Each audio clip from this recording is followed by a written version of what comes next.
They thought they could push me out with a closed-door meeting. But when the clock struck midnight and their entire $50 million data management system went dark, they finally understood the person they'd just fired was the only one keeping their biggest contract from imploding. From my small Chicago apartment, I watched my phone light up with desperate calls I'd never answer. The panic in their voicemails was almost musical. 15 years of being invisible, of being the safety net they never acknowledged. And now they were free-falling without me. I poured myself another glass of wine and smiled. My name is Madeline Grant. Though everyone at Summit Strategic Solutions called me Maddie, for 15 years, I was the person nobody noticed until something went catastrophically wrong with a contract. Then suddenly, I became the most important person in the building. Funny how that works in corporate America. You're invisible when everything runs smoothly, indispensable when the lawyers start circling. I'd built my career at Summit from the ground up, starting as a junior contract analyst fresh out of Northwestern Law, by 42. I'd become what my colleagues half-jokingly called the company's living memory. Every clause, every amendment, every carefully negotiated loophole in our multi-million-dollar agreements lived in my head. The filing systems were just backup. When executives needed to know if we could terminate a vendor without penalty or whether a client could sue us for a service disruption, they came to me. Not to legal, not to the fancy consultants we kept on retainer to me. Summit wasn't just any data services company.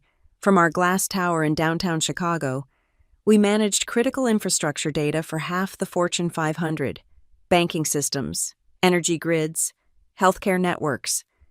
If information needed to flow securely and continuously through corporate America, chances were Summit had a hand in it. One misplaced comma in a service-level agreement could cost us millions. One overlooked renewal clause could tank an entire quarter's earnings. That's why they kept me around. Despite my complete lack of interest in playing office politics, I didn't do lunch meetings at trendy River North restaurants. I didn't pretend to care about whoever's kid just got into Harvard. I came in at 8:30 sharp, left at 6, and in between, I made sure this company didn't accidentally sign away its future. My office on the 32nd floor wasn't much to look at a converted supply closet that management had grudgingly given me when I threatened to quit 5 years ago, but it had a door that locked and a window overlooking the Chicago River. More importantly, it was tucked away from the executive suites, where the real predators hunted. I'd survived 4 CEOs, 3 restructurings, and countless consultants who promised to optimize our legal operations. Each time, they'd realize what I already knew. Summit's contracts were a Jenga tower of interdependent agreements, side letters, and handshake deals going back 20 years. Pull one piece without understanding how it connected to the others, and the whole thing would collapse. The smart executives learned to leave me alone. They'd send their assistants down with questions. I'd send back answers, and everyone stayed happy. The system worked. Or it did. Until the January morning when everything changed. I was reviewing a renewal clause for our Midwest Energy Group contract, our biggest client, worth $200 million over 4 years, when my desk phone rang. The caller ID showed the executive conference room. "Grant?" I answered, not bothering with pleasantries. "Maddie, we need you upstairs, now." It was Patricia from HR, and she sounded nervous. I saved my work and took the elevator up to the 40th floor, where the air was thinner and the egos were massive. The conference room was packed with the entire C-suite, plus several faces I didn't recognize. Young faces, hungry faces, the kind that showed up right before things got ugly. At the head of the table sat Richard Langford, our board chairman, a man who'd inherited his position the same way he'd inherited his fortune through pure luck of birth. Beside him sat someone I'd only seen in the company newsletter, his son, Victor. "Maddie, so glad you could join us," Richard said with the kind of smile that made you check for exits. "I wanted to personally introduce you to Victor. He's just finished his MBA at Wharton and will be joining us as Chief Growth Officer." Victor stood and extended his hand. Everything about him screamed privilege: the perfectly tailored suit, the $100 haircut, the watch that cost more than most people's cars. His handshake was deliberately firm. The kind they teach you in business school to establish dominance. "I've heard so much about you," he said. "The woman who knows where all the bodies are buried." It was a joke, but not really. The room laughed nervously. "I prefer to think of myself as someone who keeps us from creating new bodies," I replied. His smile tightened. "Well, that's exactly the kind of old-school thinking we need to evolve past. Summit's future is in automation, artificial intelligence, smart contracts that manage themselves. We can't keep relying on institutional knowledge." Institutional knowledge. Corporate speak for old people we're about to fire. I looked around the room. Several board members avoided my gaze. Patricia from HR was studying her notebook like it contained the secrets of the universe. "Interesting perspective," I said. "Tell me, Victor, have you reviewed our existing contract portfolio?" "I've seen the summary reports." "The summaries," I kept my voice neutral. "So you're aware that we have over 3,000 active agreements, many with interlocking dependencies, some dating back to Summit's founding." "Which is exactly the problem," he said, warming to his theme. "We need to modernize, streamline, digitize. I'm bringing in a team of consultants who specialize in contract automation. Within 6 months, we'll have everything standardized and uploaded to an AI-powered management system." I could have argued, could have explained why his plan was like trying to perform brain surgery with a chainsaw, but looking at the eager faces around the table, I knew the decision had already been made. Victor wasn't here to learn the business. He was here to gut it, dress it up in Silicon Valley buzzwords, and probably sell it off in pieces. "Sounds ambitious," I said. "I'll be interested to see how you handle the Midwest energy contract." "What about it?" "Nothing, just our biggest client, $200 million in revenue, renews in 8 months. I stood to leave. "I'm sure your AI will figure it out." As I walked back to the elevator, I heard Victor say to his father, "Is she always that difficult?" I didn't hear Richard's response, but I didn't need to. I just painted a target on my back, and we all knew it. Victor Langford didn't waste time establishing his kingdom. Within 2 weeks of that first meeting, Summit's 32nd floor transformed into what employees started calling the disruption zone. Glass walls went up, standing desks appeared, and suddenly everyone was talking about synergy and blockchain solutions, like they actually understood what those words meant. He brought in his own people, a parade of 20-somethings with prestigious degrees and no actual experience. They strutted around in their designer sneakers and AirPods, treating those of us who'd been there more than 5 years like relics in a museum. The head of his transition team was a woman named Ashley something or other, who couldn't have been older than 28, but acted like she'd invented the concept of business itself. "We're conducting efficiency audits across all departments," Ashley announced at an all-hands meeting in early February. "Every process, every position, every expenditure will be evaluated against industry best practices." Translation: "We're looking for people to fire." The first casualty was Tom Morrison from procurement. 22 years with the company, knew every vendor personally, could get us discounts nobody else could touch. But his methods were antiquated, according to Victor's team. They replaced him with an automated vendor management system that immediately started approving invoices without checking them. Within a week, we'd overpaid 3 suppliers by a combined $150,000. Next went Sarah from compliance, then Marcus from risk assessment. Each time, the same pattern: a veteran employee who actually understood how our business worked, replaced by either a software solution or one of Victor's MBA fraternity brothers. I watched it happen from my converted supply closet, documenting every mistake, every overlooked detail, every contract term that the new team misunderstood or ignored. Not out of spite, okay? Maybe a little spite, but because I knew someone would eventually need to clean up this mess, and that someone would probably be me. The first major crack appeared in March. One of our healthcare clients called, furious because their data migration had been delayed by 3 weeks. The new project manager Victor had brought in hadn't realized the contract included strict penalties for delays, $500,000 per week. When they came to me for help, I pulled up the agreement. "Says here you needed written approval from the client for any timeline changes." I told the panicked young PM, "Did you get that? I sent them a Slack message. A Slack message? I had to laugh. This contract requires formal written notice via certified mail. It's on page 47, section 12, subsection C. Who reads page 47? People who don't want to lose $1.5 million. The kid went pale and scurried off to Victor's office. An hour later, I got a call from legal asking me to find a workaround. I did, because despite everything, I still cared about this company, but I made sure to document who'd caused the problem and who'd fixed it. By April, Victor's transformation initiative was in full swing. The legal department had been right-sized from 12 people to 4.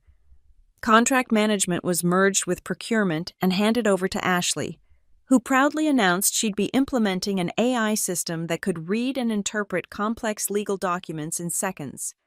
"Maddie," she said, cornering me in the break room one morning, "I'll need you to upload all your contract files to the new system. We're going fully digital by end of quarter." All of them. Every single one. Victor wants complete transparency and accessibility. I nodded thoughtfully. Even the ones with confidentiality clauses that specifically prohibit digital storage. She blinked. "What?"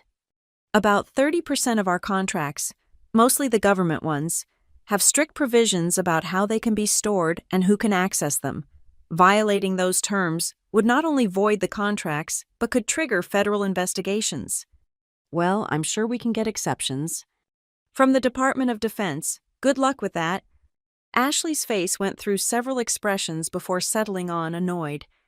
"You know, Maddie, this kind of resistance to change is exactly why Victor thinks the old guard needs to go." "Is that a threat?" "It's an observation. You might want to consider being more of a team player." I smiled. "Ashley, I've been playing this game since you were in middle school, but thanks for the advice." She stormed off, probably to report our conversation to Victor. I didn't care. I'd started updating my resume the day after that first meeting, but I'd also started something else, a comprehensive audit of every contract Summit had, with special attention to the ones Victor's team hadn't bothered to read. The Midwest Energy contract was particularly interesting. Buried in Section 19, subsection F, was a clause I'd insisted on back in 2015. It required Summit to maintain specific key personnel who had been named in the original RFP response. If any of those individuals left the company without Midwest Energy's written consent, it would constitute a material breach. My name was on that list. So were Tom Morrison, Sarah Chen, and 3 others who'd already been shown the door.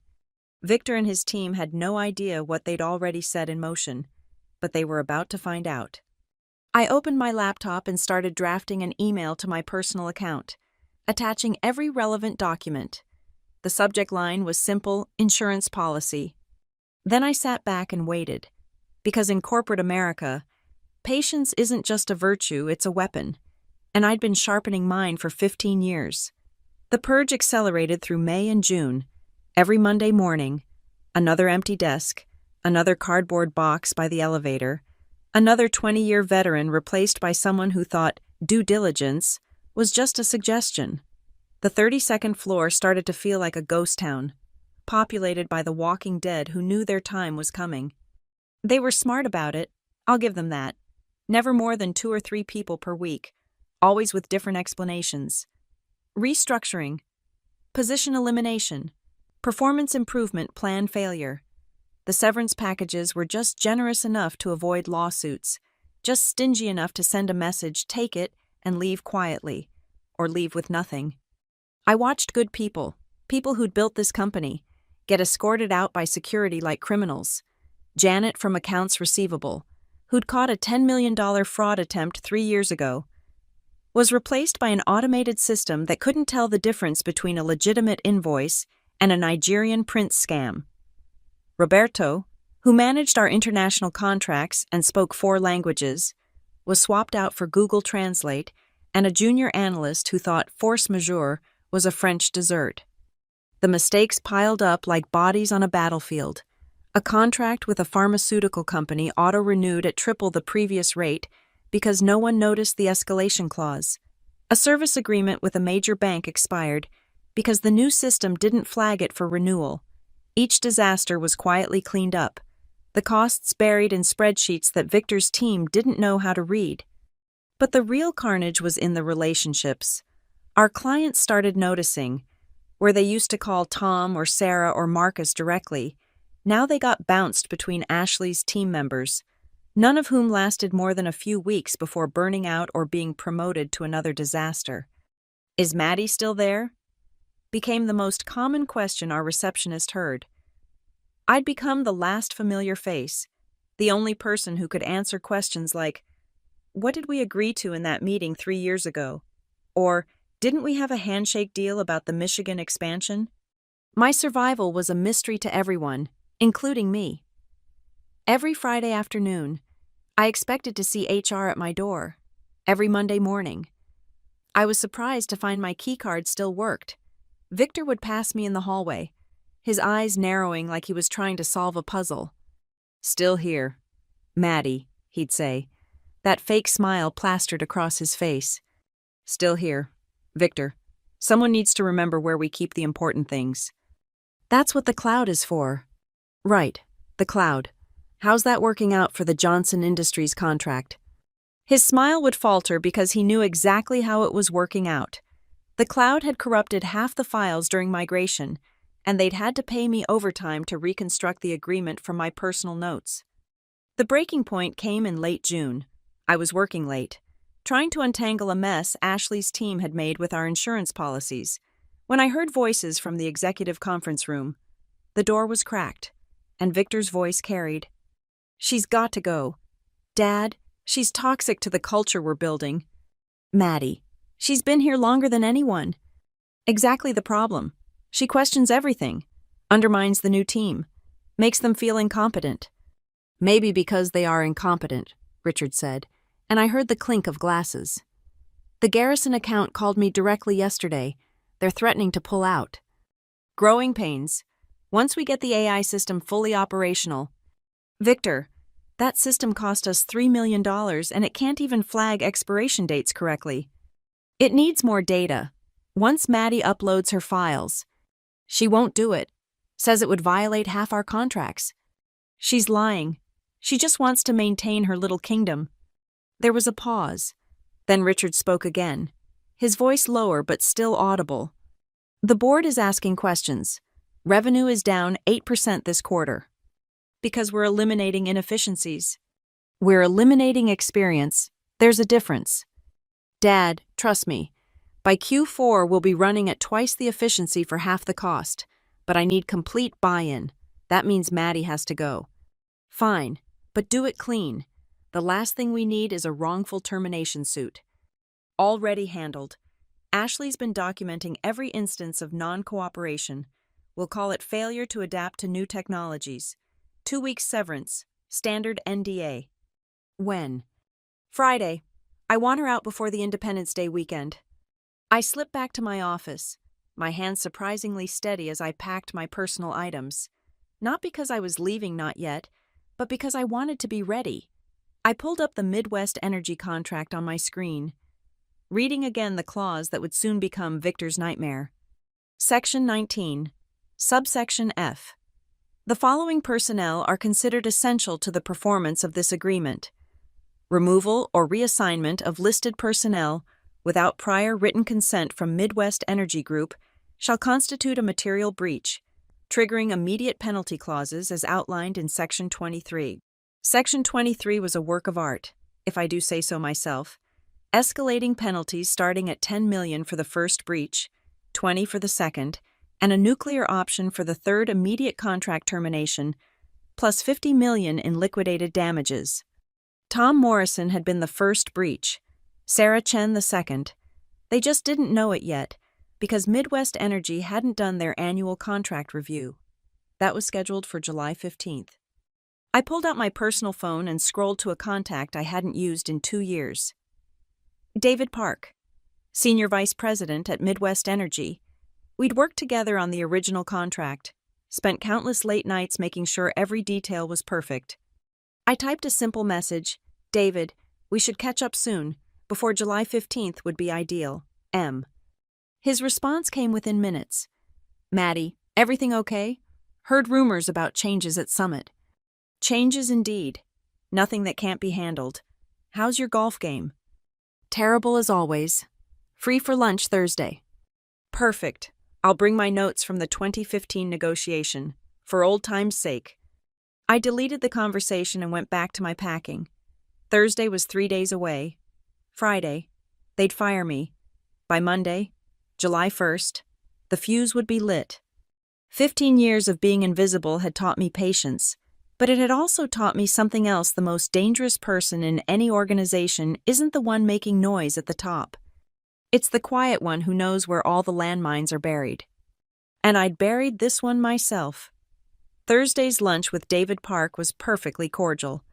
We met at Gibson's Steakhouse, the kind of old-school Chicago establishment where deals that shaped the city had been made for decades. David looked the same as always: gray suit, tired eyes, the permanent worry lines of someone responsible for keeping the lights on for half of Illinois. Maddie, I have to ask, he said after we'd ordered. Tom Morrison, Sarah Williams, Marcus Reed, they're all gone.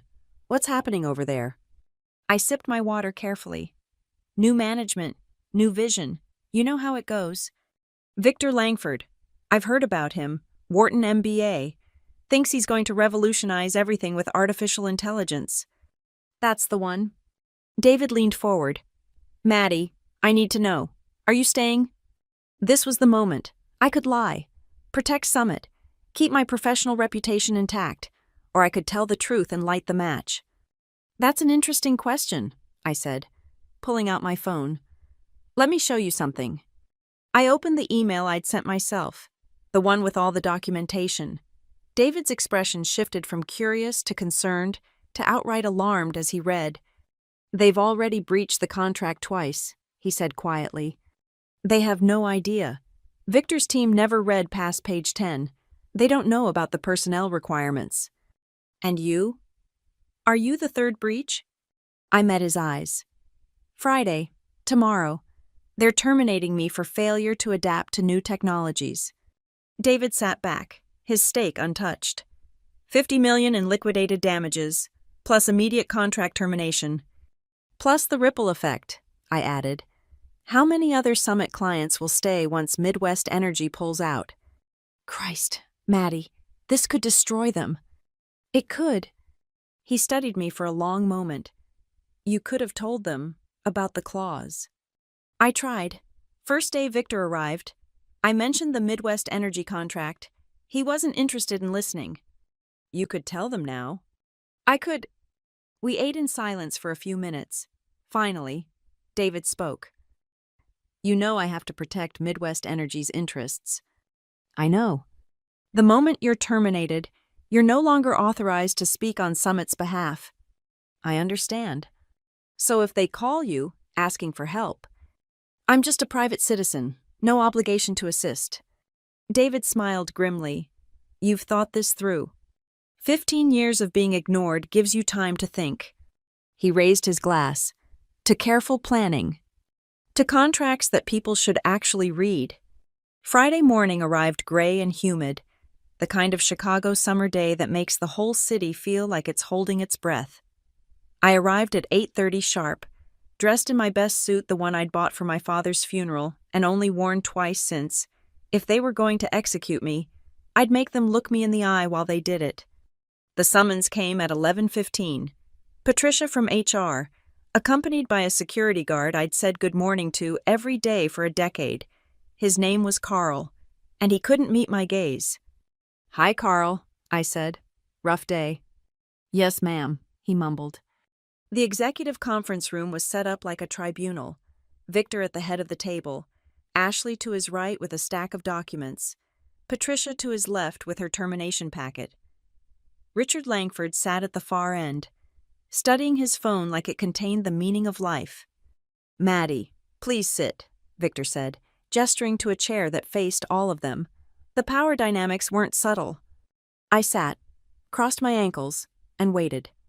Victor launched into his prepared speech about evolving business needs, cultural fit, resistance to change. Ashley chimed in with specific examples times I'd questioned the new systems, refused to upload confidential files, undermined team morale by pointing out errors. "Do you have anything to say?" Victor asked when they'd finished. "Yes, actually. Has anyone notified Midwest Energy about Tom Morrison and Sarah Williams leaving?" Victor's eye twitched. "That's not relevant to this discussion." "It might be more relevant than you think. Section 19, subsection F of their contract." "Maddie," Richard interrupted, finally looking up from his phone. "This decision has been made. Patricia has your severance package." Patricia slid the folder across the table. 2 weeks' pay, continuation of health insurance for 30 days, and a non-disclosure agreement that would prevent me from ever discussing Summit's business practices. "This is less than standard," I observed. "It's what we're offering," Victor said. "Sign it now, or leave with nothing." I picked up the pen, hesitated just long enough to see victory flash in Victor's eyes, then signed my name with a flourish. "There's one more thing," I said, standing. "You'll want to check your email, all of you." They reached for their phones in unison. I'd sent it 30 seconds before walking into the room, timed perfectly. The subject line read, "Notification of personnel change. Please forward to Midwest Energy Group Legal Department." The body was simple. As of today, Madeline Grant is no longer employed by Summit Strategic Solutions, per contractual requirements. This change requires written approval from Midwest Energy Group within 72 hours to avoid breach penalties. Reference Contract Section 19, subsection F. "What is this?" Victor demanded, his face flushing. "Helpful reminder. You have 72 hours to get Midwest Energy's approval for my termination. That takes you to Monday morning, 9:15 a.m. Of course, Monday is July 1st. Midwest Energy's offices are closed for their company holiday. So really, you have until 5 p.m. today." "You can't," Ashley started. "I'm no longer a Summit employee. Remember, I have no authority here. I'm just a concerned citizen who thought you should be aware of your contractual obligations." I picked up my box of personal items, already packed. "Carl, I believe you're supposed to escort me out." As we walked to the elevator, I heard Victor shouting at Ashley to get legal on the phone. Richard was already dialing someone, probably David Park, who I knew was in a meeting until 4 p.m. and had instructed his assistant not to interrupt him for any Summit calls. Carl finally spoke as we reached the lobby. "They screwed up, didn't they?" "Catastrophically," I agreed. "Good," he said quietly. "They had no right to treat you like that, any of you." I handed him a business card, my personal one. "If you ever need a reference, Carl." He nodded, shook my hand, and watched me walk out into the humid Chicago afternoon. My phone started ringing before I reached my car. Victor, Richard, Patricia, Ashley, all of them, increasingly frantic. I didn't answer. I wasn't a Summit employee anymore, and in approximately 4 hours and 43 minutes, that was going to become a $50 million problem. But that wasn't my problem anymore. I drove home, poured myself a glass of wine, and waited for the fireworks to begin. The calls started at 2:30 p.m. and didn't stop. First Victor, leaving increasingly aggressive voicemails about my professional obligations and potential legal action, then Ashley, trying to sound sweet while barely concealing her panic. Patricia from HR called 6 times in 20 minutes, each message more desperate than the last. At 3:45, Richard Langford himself called. I almost answered that one almost. "Maddie, this is Richard. We need to discuss the situation immediately. There's been a misunderstanding about your termination. Please call me back." A misunderstanding? That's what they were calling it now. At 4 p.m., I got a text from David Park. "Just got out of my meeting to 47 missed calls from Summit. My legal team is reviewing the contract breach notification. We'll be sending formal notice at 4:45. 15 minutes before close of business. Perfectly timed." I poured another glass of wine and opened my laptop to watch the show. Sure enough, at 4:45 on the dot, an email hit Summit's executive team. I knew because Victor immediately tried calling me again, and this time he left a very different kind of message. Maddie, listen to me very carefully. Midwest Energy is claiming breach of contract. They're demanding $50 million in penalties. $50 million. You need to call me back right now and help us fix this. Help them fix it. The audacity was almost admirable. At 5:15, after business hours, my phone rang with a number I didn't recognize. I answered on speaker. Curious. Ms. Grant, this is Jonathan Fitzgerald from Fitzgerald. Burke and Associates. I'm representing Summit Strategic Solutions in an urgent matter. Good evening, Mr. Fitzgerald. Working late on a Friday. Ms. Grant, I need you to understand the situation. Summit is facing catastrophic penalties due to your termination. We need your cooperation to resolve this matter. I'm sorry, but I'm no longer a Summit employee. I was terminated at 11:45 this morning. Yes, about that. We're prepared to reverse that decision. That's interesting, but I've already signed the termination agreement. Mr. Langford was very clear that the decision was final. Ms. Grant, please, the company is prepared to make this right. Mr. Fitzgerald, are you familiar with the concept of consideration in contract law? Of course. Then you know that asking someone to help after you've terminated them, without offering anything in return, isn't legally binding. Now, I have dinner plans. Have a good evening. I hung up and turned off my phone. Saturday was quiet. I knew they were scrambling. Probably had a whole team of lawyers working through the weekend, trying to find a loophole. But I'd written that clause myself, had it reviewed by 3 different law firms. It was bulletproof. Sunday evening. My doorbell rang. Richard Langford stood on my doorstep, looking like he'd aged 5 years in 2 days. Behind him was Victor, his usual arrogance replaced by something that looked like fear. Maddie, we need to talk. Richard, Victor, would you like to come in? They sat on my couch like chastened children while I made tea. The power dynamic from Friday's meeting had completely reversed. Midwest Energy won't budge, Richard said without preamble. They want the full $50 million by Tuesday, or they're pulling the contract and going public with the breach. That's unfortunate, I said, sipping my tea. Maddie, please, Victor said, and I'd never heard him say please before. We made a mistake. I made a mistake. We need you back. You terminated me. You had me escorted out by security. We'll reverse it. Full reinstatement, back pay, a raise, whatever you want. Whatever I want, I set down my teacup. Interesting. Let me think about what I want. I stood and walked to my window, looking out at the Chicago skyline. Let them sweat. I want Tom Morrison, Sarah Williams, Marcus Reed, Janet Powell, Roberto Gonzalez, and everyone else you fired in your transformation reinstated with full back pay and formal apologies. That's over 20 people, Victor stammered. 23 to be exact. I have a list. The board will never. I also want a public statement in the Tribune and the Wall Street Journal acknowledging that the reorganization was a failure and that Summit is returning to its proven business model. Richard's face was purple. That would humiliate us. Yes, it would, just like you humiliated all those people you fired. Oh, and one more thing. Victor needs to resign, immediately. You can't be serious, Victor exploded. I'm completely serious. Those are my terms. This is extortion. No, this is negotiation. You have something you need my return to make Midwest Energy happy. I have a price. You're free to refuse and pay the $50 million instead. Richard looked at his son, then back at me. If we agree to all of this, I'll return Monday morning, contact David Park, and smooth things over. Midwest Energy respects me.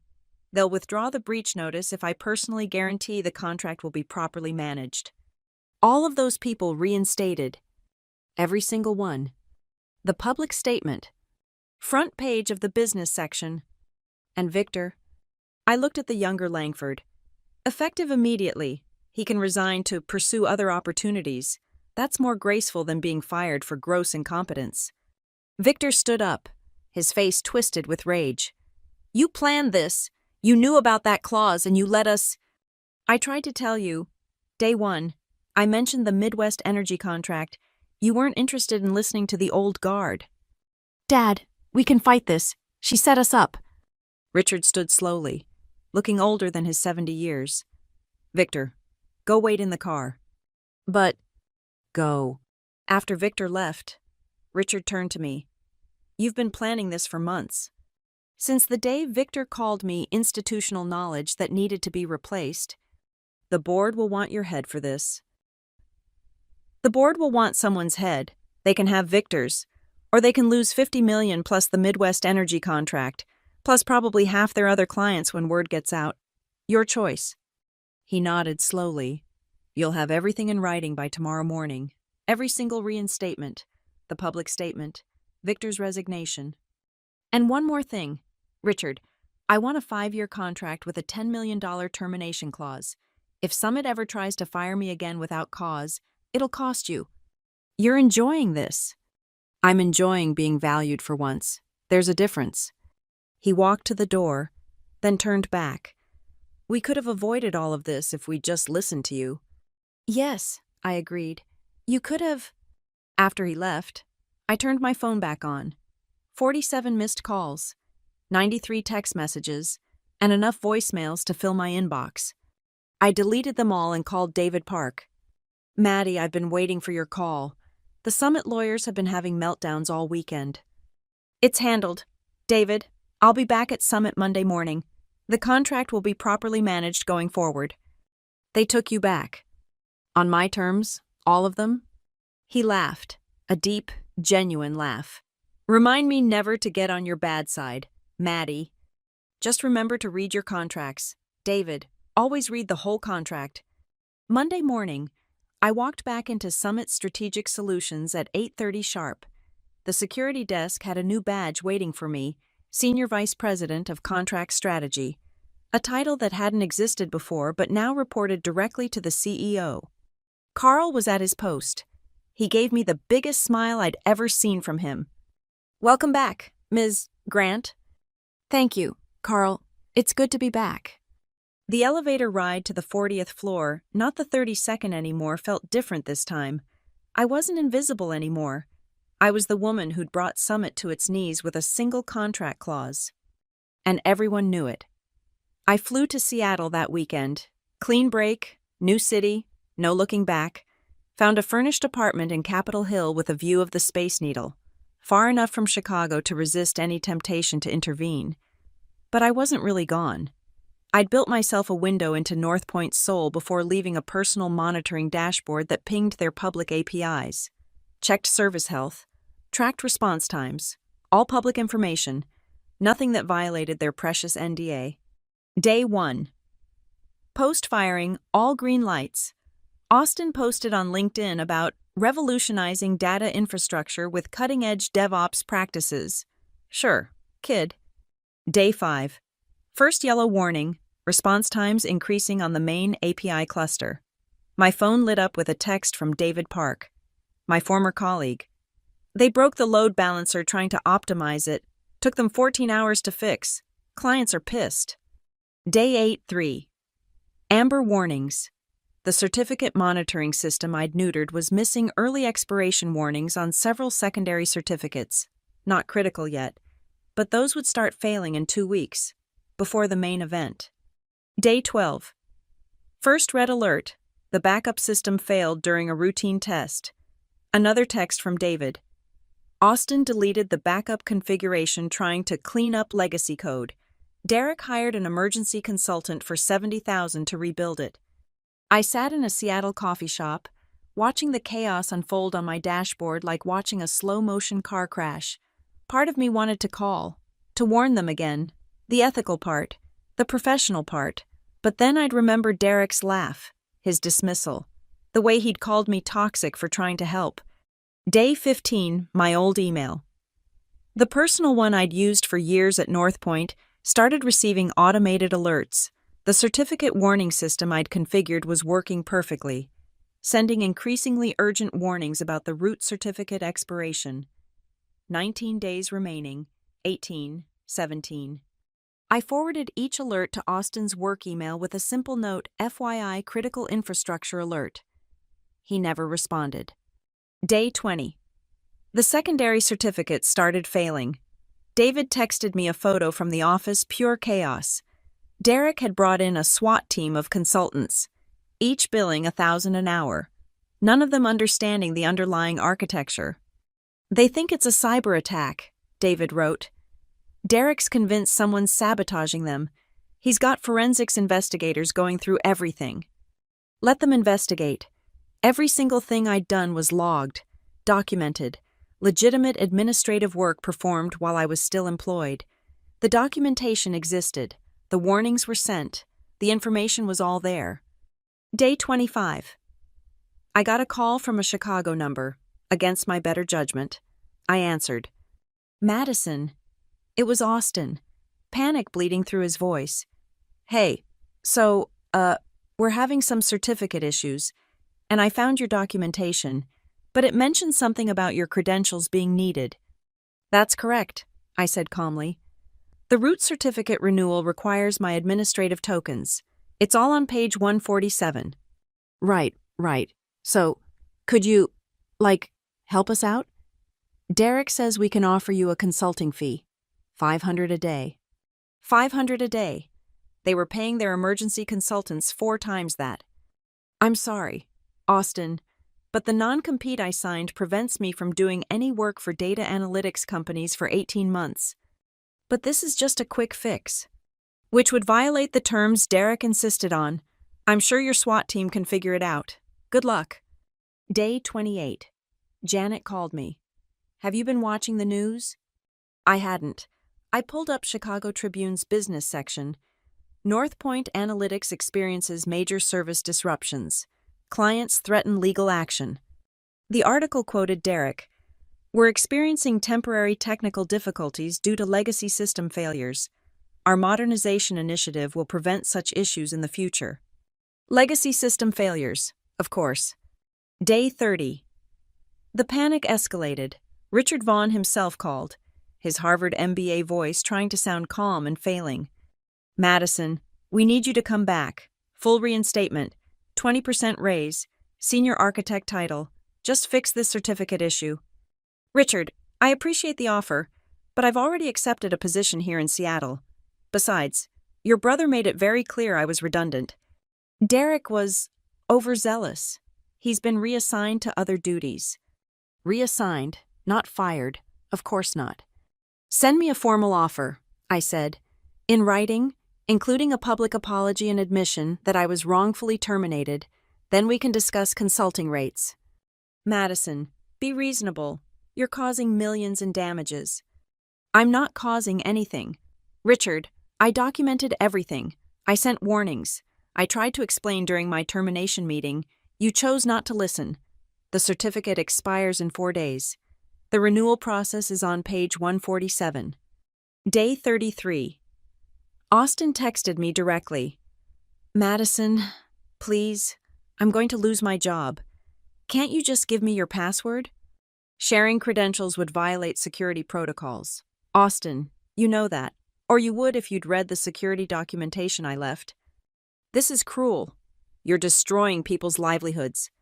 Cruel. They destroyed mine without a second thought. But trying to protect their systems made me cruel. Tuesday morning brought the reckoning.